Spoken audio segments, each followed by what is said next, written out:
बिस्मिल्लाहिर्रहमानिर्रहीम, अस्सलाम वालेकुम नादरीन। आप यूट्यूब चैनल देख रहे हैं, मैं इमरान खान हूँ। नादरीन, ये वीलॉग मैं एक्चुअली ट्रैवल कर रहा था और ख़बरें अब तक पहुँचानी है और एक जगह रुक के मैं ये वीलॉग कर रहा हूँ। जो इंपॉर्टेंट चीज़ें मैं आपके साथ शेयर कर लेता हूँ। सबसे पहले तो एक चीज़ ये है कि सुहेल अफरीदी साहब ने एक नई हिकमत अमली के तहत पाकिस्तान की मीडिया से मुलाकातें करना शुरू की हैं और इस सिलसिले में वो इस्लामाबाद में मौजूद है। मेरी कुछ सहाफ़ियों से बात हुई, मैंने उनसे पूछा कि जी ये सारी एपिसोड क्या है और किस तरीके से आपकी मुलाकातें हो रही हैं। तो उन्होंने बताया जनाब कि हमें बिल्कुल आइडिया नहीं था सुहेल अफरीदी की काबिलियत का, और हम उतना ही जानते थे जितना उनके बारे में प्रोपेगेंडा फैलाया गया था। कभी एक डॉक्यूमेंट्री आ जाती है, कभी दूसरी डॉक्यूमेंट्री आ जाती है, कभी उनके ऊपर संगीन किस्म के इल्ज़ामात लगा दिए जाते हैं। सुहेल अफरीदी जब पहले दिन से वज़ीर आला खैबर पख्तूनख्वा बने, जब DG ISPR ने इसकी मुखालफत की और उसके बाद उनके बारे में प्रोपेगेंडा किया गया और बार बार ये कहा गया कि जनाब वो एक ऐसे नौजवान को बनाया गया जिसका कोई तजर्बा नहीं है, जो चीज़ों को जानता नहीं है। लेकिन अब जब मुलाकातें की है सहाफ़ियों ने, तो उन्हें बड़ी खुशगवार हैरत हुई और वो हैरान हुए कि सुहेल अफरीदी से सवालात जो पूछे गए, ना सिर्फ उन्होंने बड़े तहम्मुल से उसके जवाब दिए बल्कि बड़े तसल्ली बख्श जवाब दिए उन्होंने, और बड़े मिच्योर जवाब दिए सुहेल अफरीदी ने।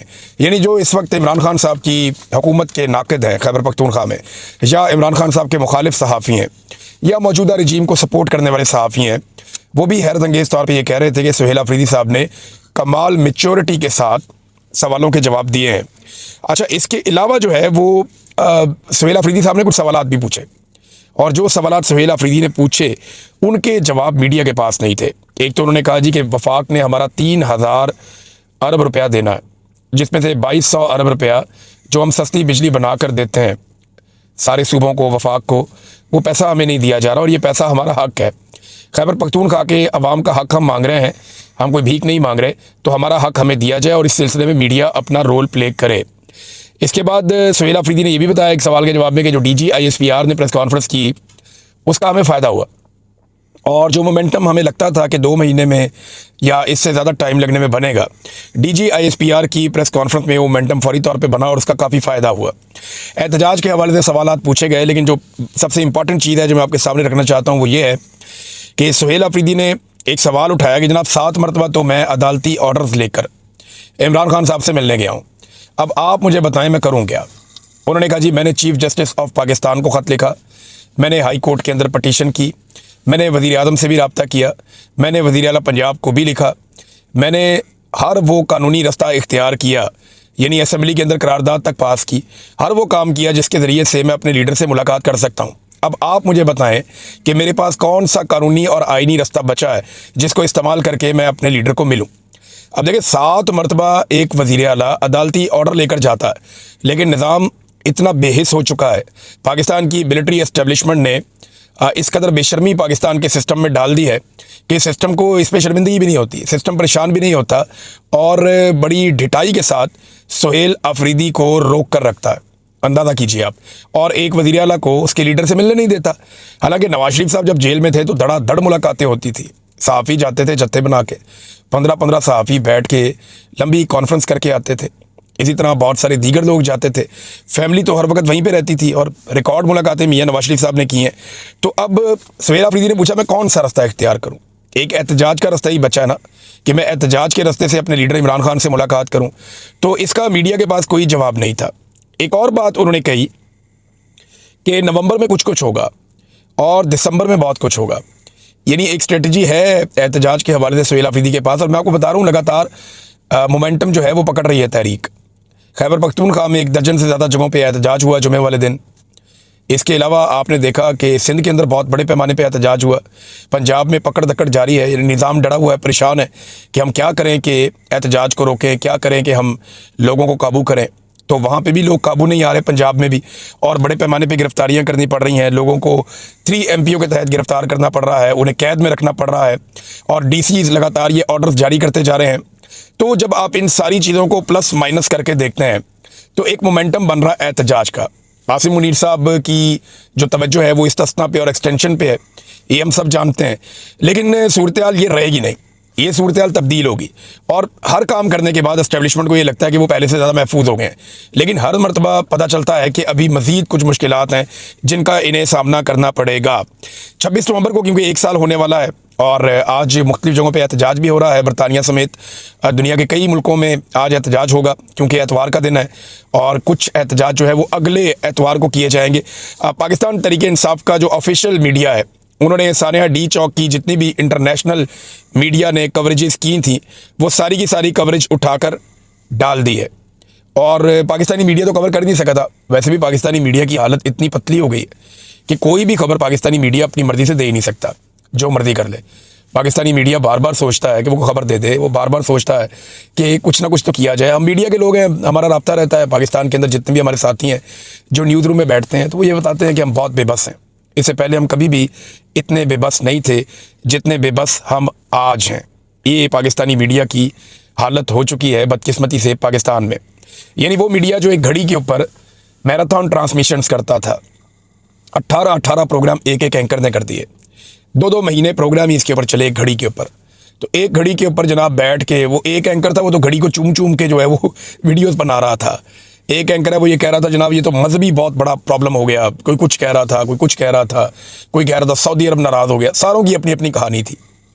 वो जो सारा मीडिया एक घड़ी के ऊपर बार बार प्रोग्राम कर रहा था ना, वो सारा मीडिया अब 5300 अरब रुपए के ऊपर कोई प्रोग्राम नहीं कर रहा। IMF की रिपोर्ट आई है, पाकिस्तानी हुकूमत के अदाद शुमार है कि 5300 अरब रुपया पाकिस्तान में करप्शन की नज़र हुआ है और रिकवरी डाली हुई है इन्होंने। अब वो रिकवर हुआ अगर वो पैसा तो वो गया कहाँ पे, किसके पास गया, किसकी जेब में गया? यानी कौमी खजाने में तो जमा नहीं हुआ। ऐसा कोई रिकॉर्ड अवेलेबल है तो हुकूमत शेयर करे कि वो पैसा कौमी खजाने में जमा हुआ है। अभी तक तो हुकूमत ने ऐसा कोई शेयर नहीं किया। तो एक घड़ी पे मैराथन ट्रांसमिशंस करने वाला मीडिया 5300 अरब की करप्शन के ऊपर बिल्कुल खामोश है, बिल्कुल खामोश है, कोई बात ही नहीं कर रहा। नाज़रीन एक चीज़ और है, मैं यहाँ पे उसको ऐड करना चाहता हूँ, ये इंतहाई अफसोसनाक चीज़ है। सुहेल अफरीदी के हवाले से है, एक और डॉक्यूमेंट्री जारी कर दी गई। पहले कुछ डॉक्यूमेंट्रीज और कुछ खबरें जारी की गई और मुख्तलिफ सहाफ़ियों का नाम लगा दिया गया, लेकिन वो नामालूम ज़राए से खबरें आई थी।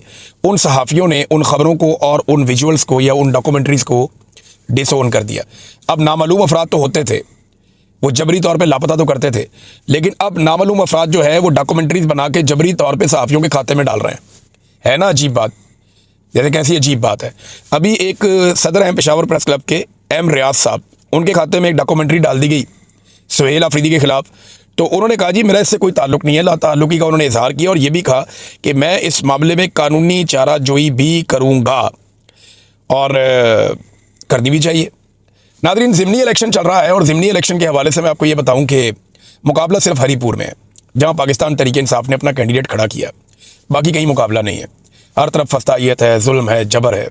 देखना खैबर पख्तूनख्वा में एक इलेक्शन हुआ, वहाँ की हुकूमत ने पूरा मौका दिया नून लीग को कि आप आएँ, आकर कैंपेन करें, आप इलेक्शन करें, आप खुल कर आएँ, आवाम के अंदर जाएँ, आप जलसे करें, जुलूस करें, जो करना चाहते हैं आप करें, खुल कर आप इलेक्शन लड़ें और उनको फेयर चांस भी मिला। ये हुआ खैबर पख्तूनख्वा में। लेकिन पंजाब में क्या हुआ? पाकिस्तान तहरीक इंसाफ ने एक हल्के के अलावा अपने उम्मीदवार ही नहीं दिए, क्योंकि इससे पहले जितने ज़िमनी इलेक्शन हुए उनके अंदर जितना गंद मारा मरीम नवाज़ की हुकूमत ने कोई सोच भी नहीं सकता था। और जो कुछ इलेक्शन कमीशन ने किया वो भी पूरी एक कहानी है और आप सब उस कहानी को बड़ी अच्छी तरह जानते हैं। नून लीग के कैंप में बेचैनी है हरीपुर में और उसके कुछ विजुअल भी सामने आए। कैप्टन सफदर से उनके कज़न मिल रहे थे और फिर उसके बाद जिस किस्म की वहाँ पे गालम गलोच सुनने को मिल रही थी, बड़ी बेचैनी है। उन्हें नज़र आ रहा है कि वो ये इलेक्शन जीतना उनके लिए मुश्किल है। अब अगर इलेक्शन कमीशन ही कोई इनको फॉर्म 47 वहाँ पे जारी कर दे और आर्डर आ जाए साहब बहादुर का कि ये सीट जो है वो उमर यूब की अहलिया को नहीं देनी, तो फिर तो मामला कुछ और हो जाएगा। वरना ये सीट बड़े आराम से पाकिस्तान तहरीक इंसाफ जीत सकती है। ये फ़र्क हरीपुर में मौजूद हर आदमी को दिखाई दे रहा है।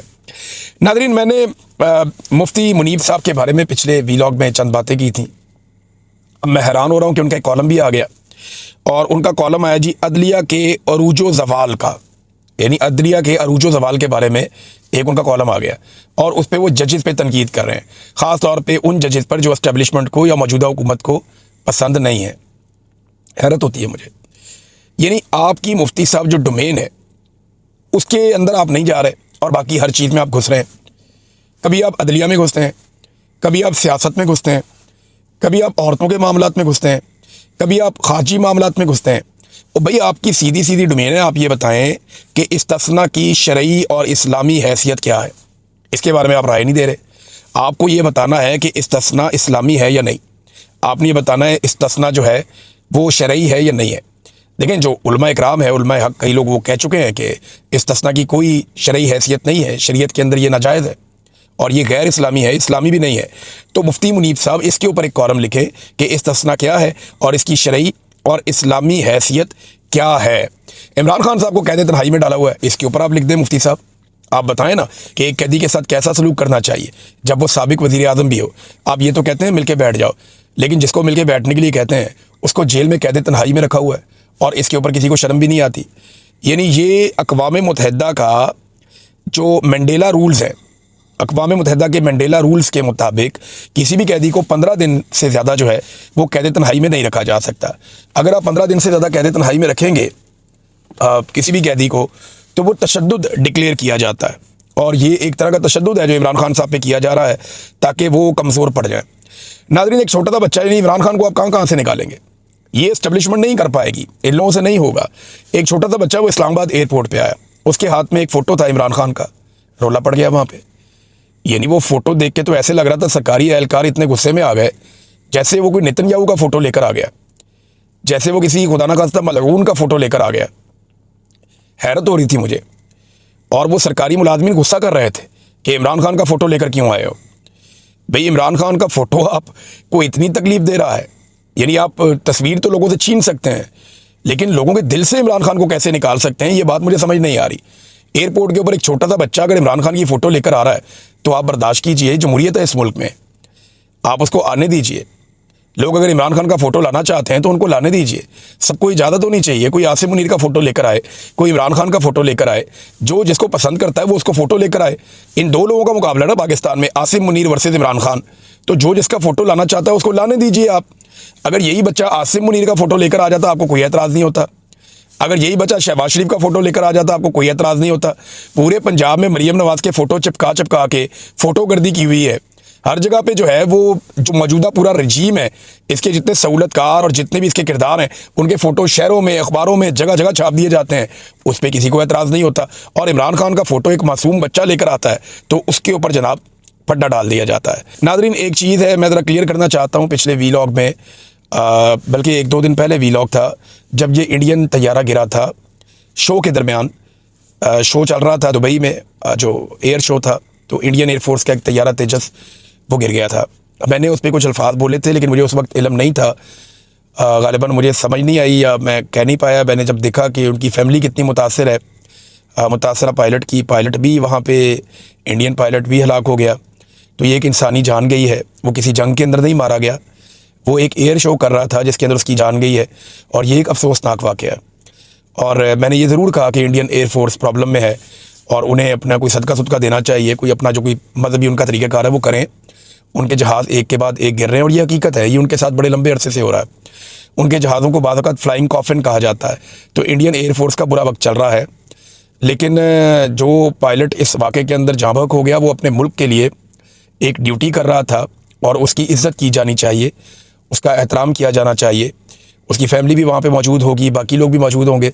तो मुझे दुख है अगर किसी की दिलादारी हुई मेरी बात से, चाहे वो इंडियन लोग हैं, उनकी फैमिली है, तो मैं उनसे मादरत चाहता हूँ। मुझे तकलीफ़ है कि मैंने इस तरह का 1-2 जुमले बोले और वो मुझे नहीं बोलने चाहिए थे, लेकिन गो विद द फ्लो हो गया। मुझे बिल्कुल आइडिया नहीं था कि इस किस्म का ये हादसा है। मैंने वो जिस तरह वो बात चल रही थी हर तरफ, मैंने उस तरह वो बात कर दी, लेकिन क्योंकि वो एक प्रोफेशनल पायलट था और वो अपनी ड्यूटी कर रहा था, दौरान ड्यूटी उसके साथ ये हुआ और वो हमारे साथ किसी जंग में नहीं था। अगर वो हमारे साथ किसी जंग में होता तो हम उसको अपना कारनामा कह सकते थे, लेकिन वो तो एक एयर शो था जिसमें बहुत सारी दुनिया के मुल्कों से लोग आए हुए थे। तो मैं उसके ऊपर जो है मुझे अफसोस है जो कमज़ोर बात मैंने की वहाँ पे। और हमें इतनी अखलाकी ज़रूरत रखनी चाहिए कि जहाँ कभी कोई ऐसी बात आपसे हो तो उस बात को आप दुरुस्त करें। एक शिकवा और किया सुहेल आफरीदी ने, जाते जाते मैं आपके सामने रख दूँ। उन्होंने कहा जी कि पाकिस्तान के मीडिया से भी गिला, बाकी सूबों को बड़ी अच्छी कवरेज देते हैं, हमें कवरेज नहीं देते। हम अच्छा काम करते हैं, दिखाते ही नहीं है और बाद में कहते हैं कि आप काम ही नहीं कर रहे। तो इस किस्म का प्रोपेगेंडा भी किया जाता है उनके ख़िलाफ़। फिर उन्होंने बताया कि वो वफाक के ख़िलाफ़ नहीं है, वो अफ़गानिस्तान भी जाना चाहते हैं, वहाँ भी बात करना चाहते हैं और वो हुज्जत तमाम करना चाहते हैं। दहशतगर्दी के ख़िलाफ़ लड़ाई में उन्होंने कहा जी हम अपने वफा के साथ खड़े होंगे, अपने मुल्क के साथ खड़े होंगे, हम दिल से पाकिस्तानी हैं। फिर एक और उन्होंने बड़ी तकलीफ़ का इजहार किया, उन्होंने कहा जी कि एक सवाल करवाया गया बाकायदा, अब मैं भी जानता हूँ, आप सारे जानते हैं, जिस सहाफ़ी से वो सवाल करवाया गया अफसोसनाक था कि आप अपना सूबा कोई अलग करना चाहते हैं या आप कोई अलहदगी की कोई सूरत हाल देख रहे हैं। उन्होंने कहा जी तकलीफ़ हुई मुझे इस बात से, हम हैं पाकिस्तानी और हम पाकिस्तान से प्यार करते हैं, हमारे दिल में पाकिस्तान है, तो क्यों पाकिस्तान में एक अलग सूबा बनेगा खुदा न खास्ता, एक अलग मुल्क बनेगा खुदा न खास्ता। पाकिस्तान 2 लख्त हुआ था वो याह्या खान की वजह से, उस वक्त की मिलिट्री एस्टेब्लिशमेंट की घटिया और गलीज़ हरकतों और उनकी ज़िद की वजह से पाकिस्तान 2 टुकड़े हो गया था। आइंदा ये कभी होना नहीं चाहिए और ना कभी होगा, और पाकिस्तान का कोई भी सियासतदान या कोई भी सियासी जमात ये नहीं होने देगी। सिर्फ एस्टेब्लिशमेंट को अपना किबला दुरुस्त करना चाहिए और जो खेल वो पाकिस्तान के साथ खेल रहे हैं वो खेल बंद करना चाहिए। अब तक के लिए इतना ही। अपना ख्याल रखिएगा, अपने इस चैनल का भी। अल्लाह हाफ़िज़।